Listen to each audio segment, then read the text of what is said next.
Hey, welcome back, everybody. Mark from Rams up here. Gonna sneak in another episode. Ian and I will be back Sunday night and probably Wednesday as well, trying to keep you up on everything going on with the Rams and the NFL. And there's a few things we can talk about this episode for sure.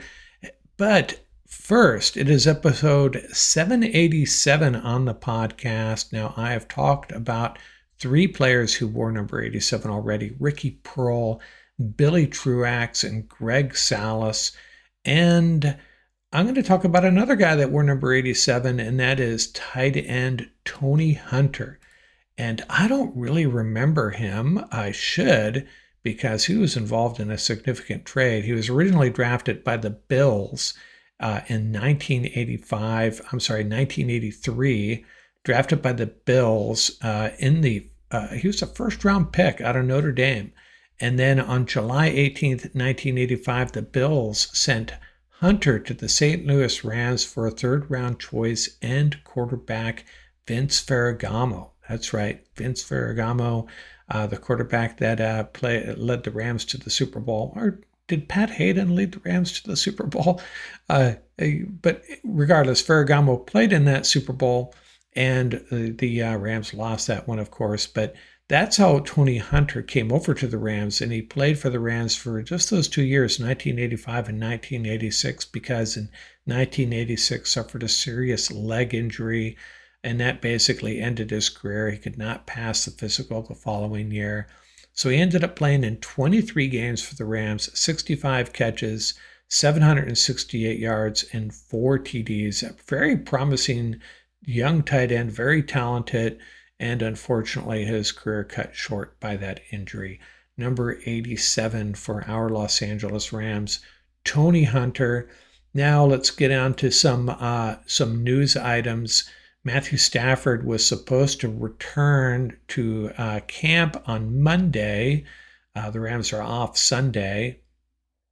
Apparently, they've delayed that. They're going to take it day by day. And I really didn't like the way that release was worded, that McVay saying, hey, don't worry, he'll be back for week one. I'm hoping he actually means he will be back for week one for sure. In the meantime, we're taking it day by day, and he could be back any day. In a week or two. We'll see.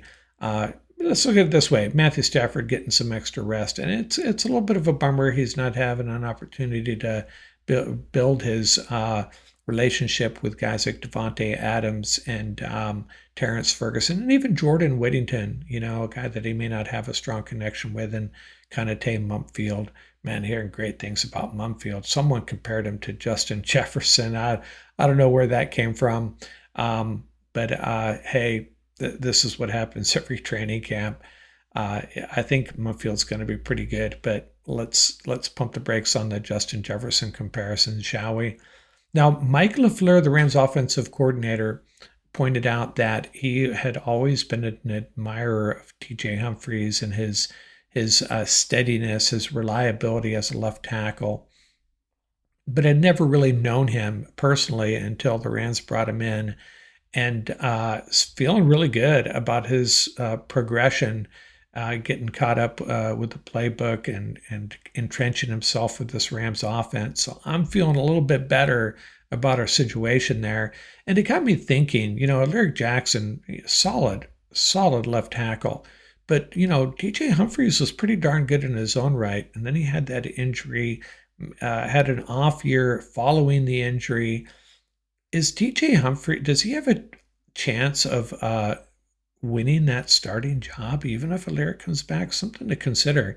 I'm not saying that's going to happen. I'm trying to make myself feel better about this entire situation we have at left tackle, because, man, that is so critical.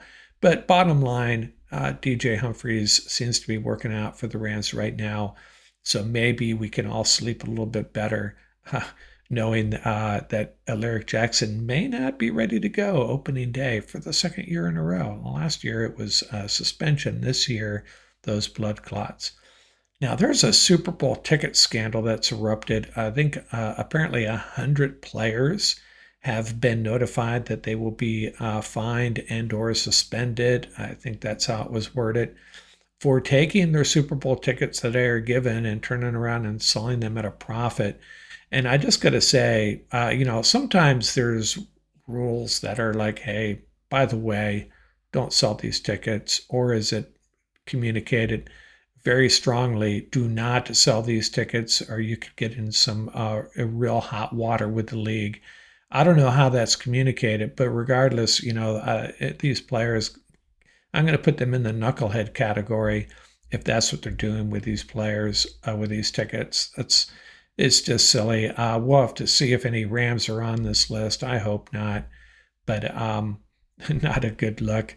I know some of these guys aren't necessarily making millions of dollars yet, but still, um, give the tickets away to a family member. How about that if you're not going to use them? Trying to sell them for a profit, kind of silly.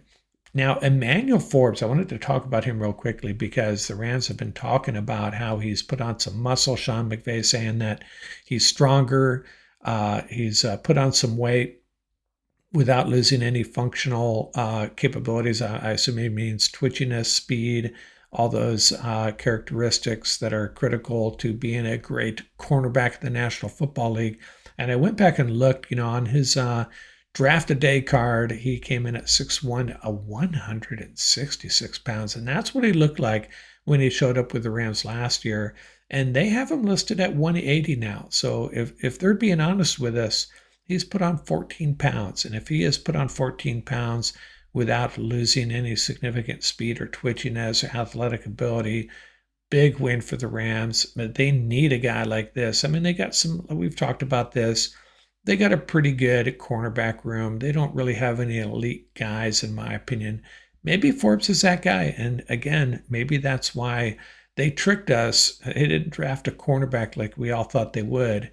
And Forbes is their guy. Ahkello Witherspoon and Pooh Paul both being held out with calf injuries. So I'm not sure how long they'll be out, but that's kind of a bummer. Lenora Sellers, the quarterback out of South Carolina. There are so many great quarterbacks in next year's draft.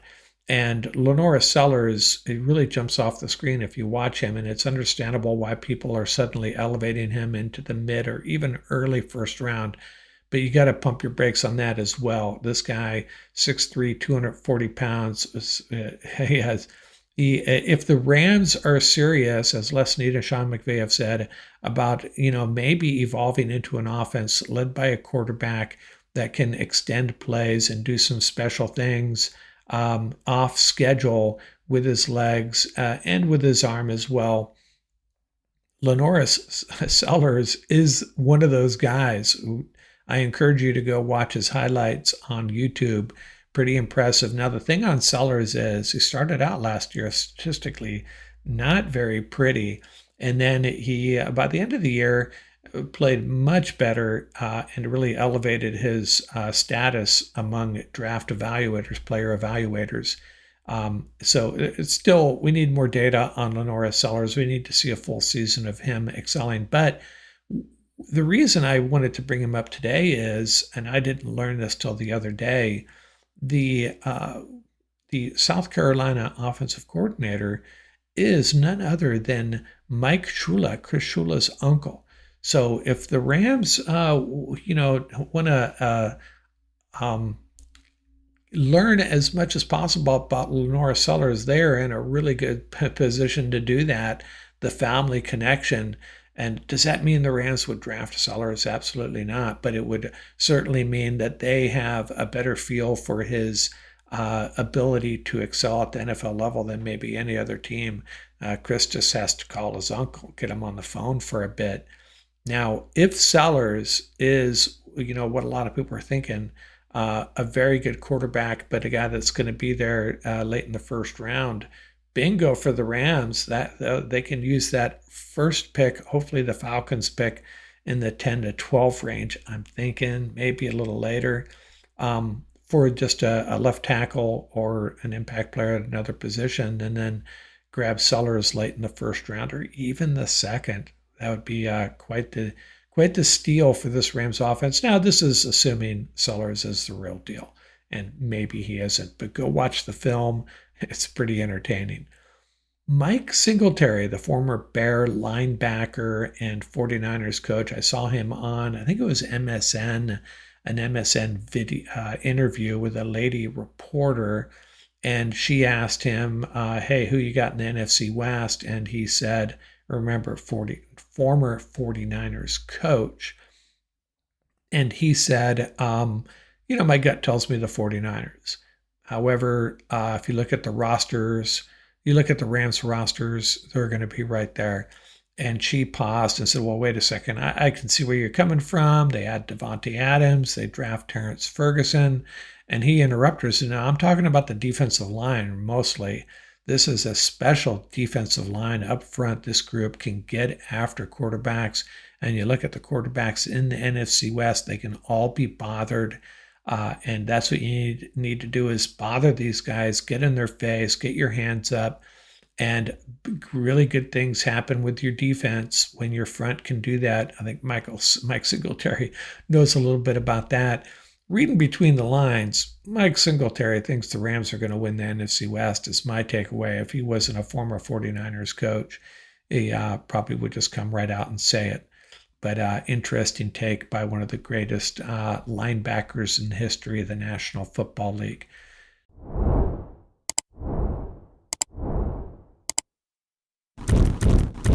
Now, last year, what do you need to win the Super Bowl? You need a great coach, a great quarterback, and you need to stay healthy. And what happened to the Lions last year is they did not stay healthy. Same thing with the 49ers. Now, unfortunately for the Lions, they've already lost a player for the entire year. This happened a few days ago, jumping on this a little bit late. Defensive lineman Levi Onwuzurike, we're just going to call him Levi henceforth.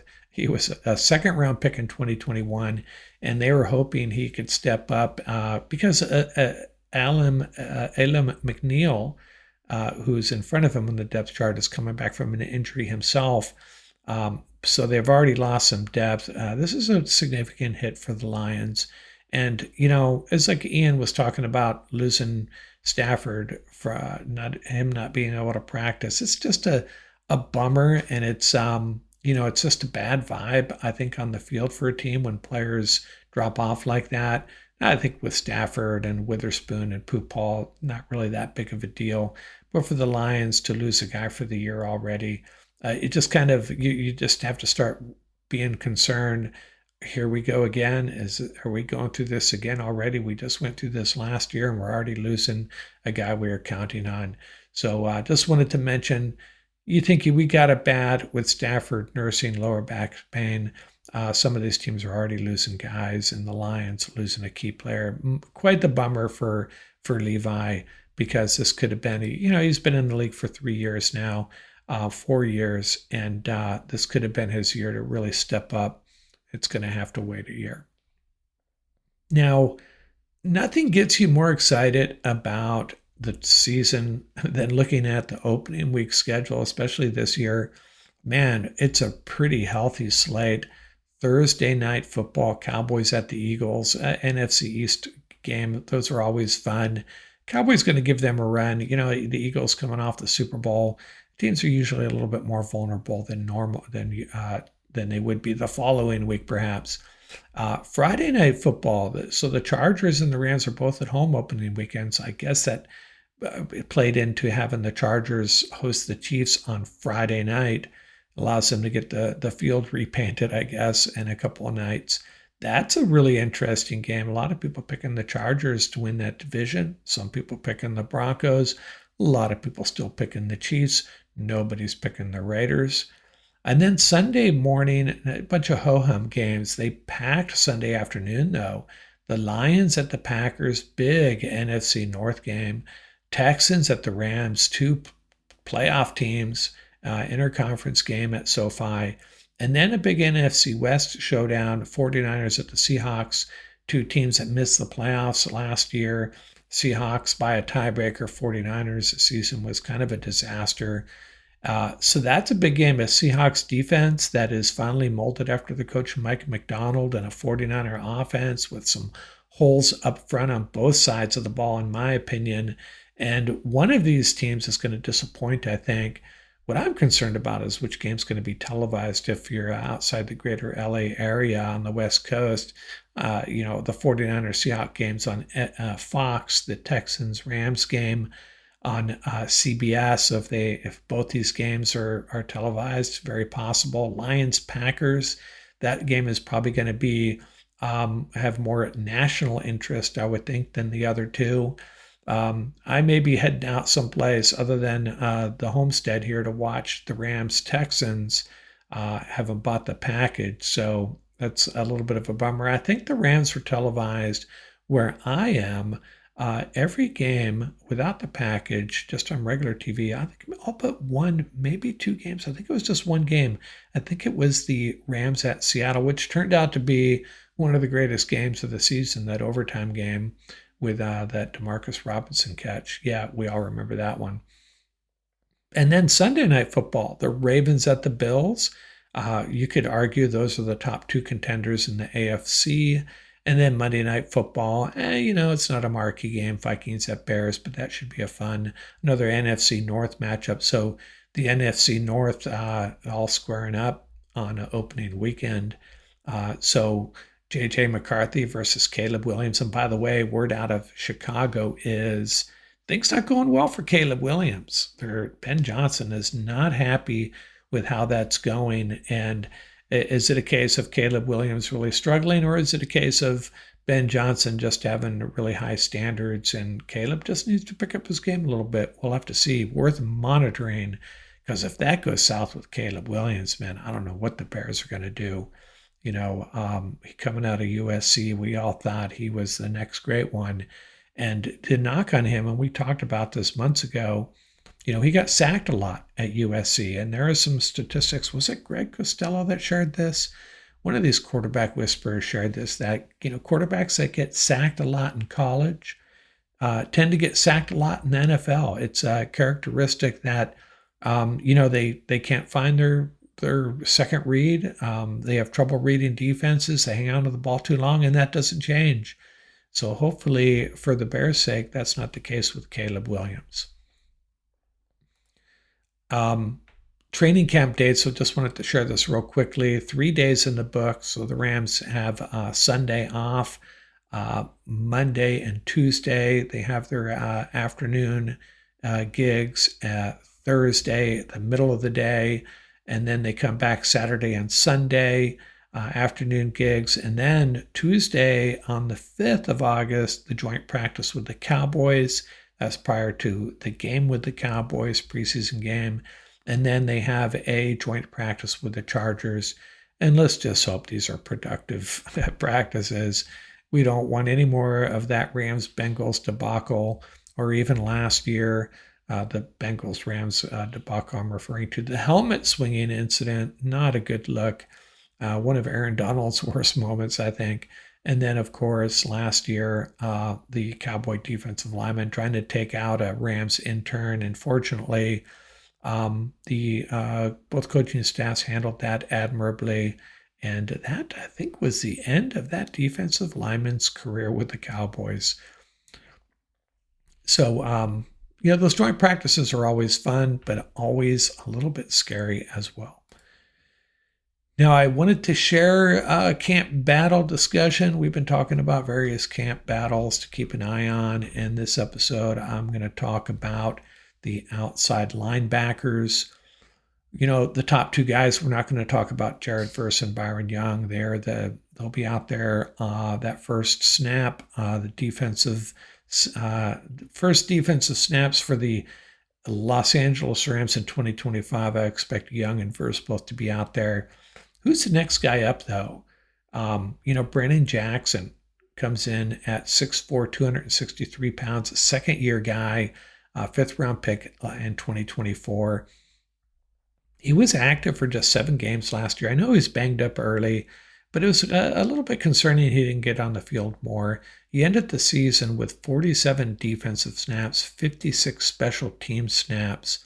But he had just 20 defensive snaps going into that Week 18 finale, where he played a lot while Verse and Young sat it out. So, we don't know anything about Brandon Jackson at this point, other than the Rams did not feel comfortable with him getting a lot of snaps for whatever reason. It might have been health, might have been performance last year. And this year, McVay did talk him up at after one practice, saying that he really liked how he's coming along. And then there's Josiah Stewart, 6'1", 249 pounds, a third-round pick this past draft, a little undersized for a lot of people's liking. He's got to earn his stripes. Right now, I would think I think Jackson would at this point be ahead of him, but who knows? Then there's Keir Thomas, 6'2", 260 pounds, a fourth-year undrafted free agent. In 2023, he had 94 defensive snaps and then 86 special team snaps, and then only active in Week 18 last year, only time he got on the field. And he's probably a guy that's headed for the practice squad, I would think. And then there's Nick Hampton. Nick Hampton, kind of a special guy, 6'2", 250 pounds, third year. He was a fifth-round pick in 2023, and in 2023 had 66 defensive snaps and 64 special team snaps. But last year, 230 special team snaps and only 10 on defense, though. But he was a big contributor on special teams, and then he got injured in Week 18. Quite the bummer, missed the playoffs. So, Nick Hampton, I don't know if I see him necessarily as a rotational outside linebacker, but the Rams clearly see him as a big contributor on special teams, and that's why he's probably going to stay ahead of Keir Thomas, and he's probably going to make this roster. So I think the pecking order right now, I think we got to think of Byron Young and Jared Verse, obviously, both those guys, Pro Bowl talents, in my opinion. And then who's next man up? Brennan Jackson and Josiah Stewart. Now, there's significant difference in size here. Jackson outweighing him by 14 pounds, and maybe more of a Michael Hoyt type role that he could play, whereas Stewart is strictly a situational off the edge pass rusher is the way I'm thinking this may play out. So I don't think you put one ahead of the other. They're just going to have different roles in this defense. And then Nick Hampton is the fifth guy up, but think of him as a special teams guy. Keir Thomas, if he's going to have to prove that he's more valuable on this roster as a special teams guy than maybe a fifth cornerback or a fifth safety, that type of thing. And I think it's going to be a long shot for Keir Thomas to make this 53-man roster. But hey, I'm not counting anyone out. These guys will figure it out on the field. And unfortunately, there's always guys that get banged up. But Rams have kept Keir Thomas, another Florida State guy, by the way. They've kept him around because they must like him to some degree. And we'll see if he can weasel his way onto this roster. I guess it's possible. But I try not to be negative about any player. I just think Thomas it's going to be really difficult for him to get on this 53, but hopefully he will be on this practice squad and eventually, maybe be activated and get in a handful of games before year's end. So that's all I got this episode. Ian and I, like I said, should be back Sunday night, back Wednesday night. I'll mix in some other episodes as well during the week out here from Rams Up.